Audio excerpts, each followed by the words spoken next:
morning, everyone. My name is Acharchelle Charles from the Irvington Public Library.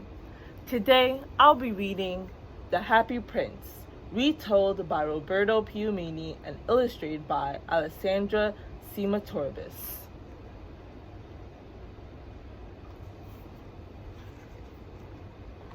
Once upon a time, there was a statue of a prince who had died. During his life, the young man had known only joy, so he was known as the Happy Prince. The statue stood in the center of a city, shining in the sunlight. A layer of gold leaves covered his body. His eyes were two sapphires, and atop his sword was a glowing red ruby.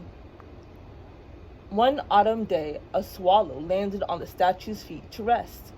Suddenly, a drop of water fell on the bird. It was a tear from the statue. "Why are you crying?" asked the swallow. "When I was alive, I never left my palace, so I knew nothing of sorrow," answered the prince. "But from here, I can see so much sadness. It makes me cry."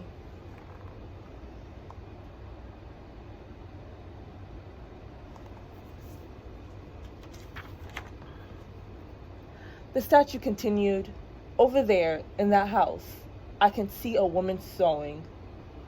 Her little boy is sick with a fever. He is asking for oranges, and she has nothing but water.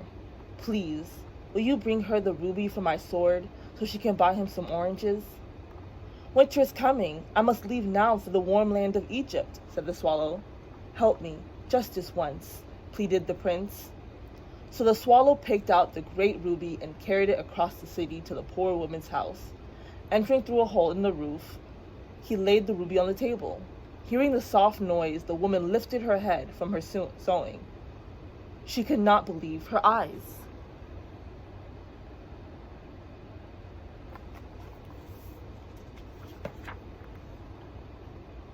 It was too late to leave for Egypt, so the tired bird returned to the statue and fell asleep. When he awoke the next morning, the sun was already high overhead. The sky was filled with the last birds heading for the warmer lands. The swallow flew around a bit to warm his wings. Then he announced, "I'm going to Egypt. I'll fly over land and sea, and in a week I'll sleep on the warm stones of the pyramids."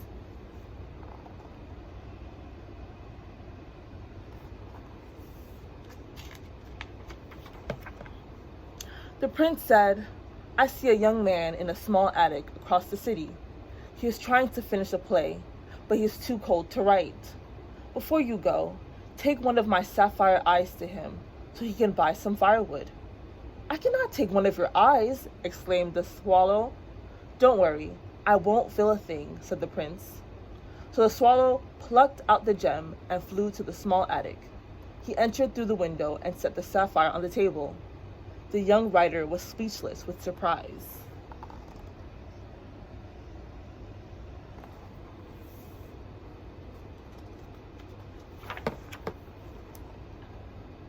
The swallow returned to the statue, where he again fell asleep at the prince's feet. The days were now short, and the evenings grew colder. The prince tried to soak up the sun's warmth and give it to the sleeping swallow. The next morning, when the bird awoke, he looked up at the empty sky. The sun was shining, but it was cold. Winter had arrived.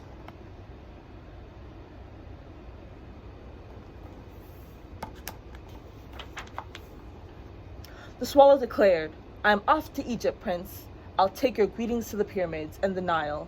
It is too bad you never left your palace when you were alive, but I promise, when I return in the spring, I'll tell you all about everything I saw there." The prince listened in silence. Then, with his quiet voice, he said, "Look down, my friend."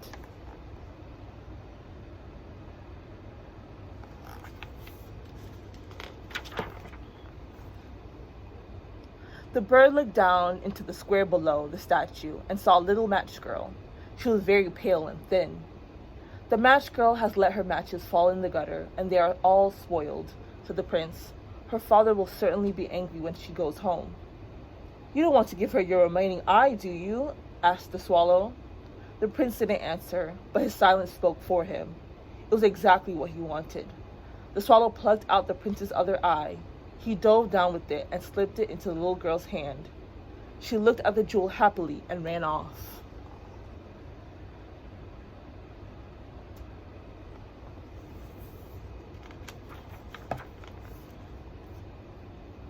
A cold wind ruffled the swallow's feathers.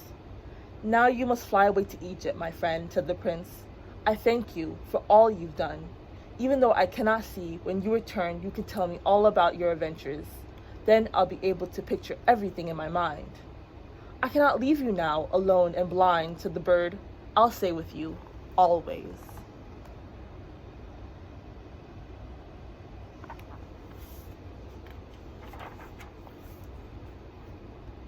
The prince could not change the swallow's mind, so the statue did what he could to make the bird more comfortable. He tried to soak up sun during the day and spread it to his feet at night so that the little bird could be warmed. During these winter days, the prince often asked the bird to fly around over the city. He said, "Then come back and tell me what you have seen." When the swallow flew around the city, he always returned to the prince with stories of people who did not have food or shelter. "Take them my leaves of gold," said the prince. So the swallow picked them off, one by one, and took them to the poor.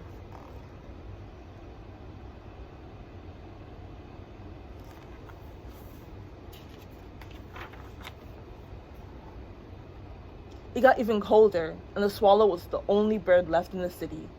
The winter was hard on the little bird, and he grew weaker with each day. After the swallow delivered the last gold leaf to a hungry child on the other side of the city, he returned to his spot at the prince's feet. The bird knew he was going to die. He rose in flight one last time, lightly touched the prince's cheek with his beak, then fell dead at his feet. Feeling the kiss and the light fall of the bird, the prince realized what had happened. Tears fell from his eyes, and they froze in an instant.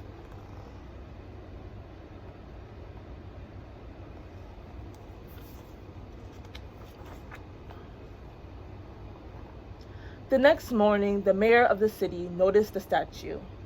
"How shabby the prince's statue has become. Let's melt him down. We can use the metal to make a statue of me." The statue was melted in a furnace, but the statue's lead heart remained solid. It was thrown into a dust heap where the dead swallow was also lying. Now God was watching this scene from heaven. He said to one of his angels, "Bring me the two most precious things in the city."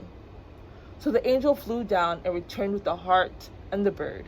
And God welcomed the two friends, saying, "This little bird and this happy prince will sing in my house forevermore." The end. Thank you everyone for joining me today, and I will see you next time. Bye!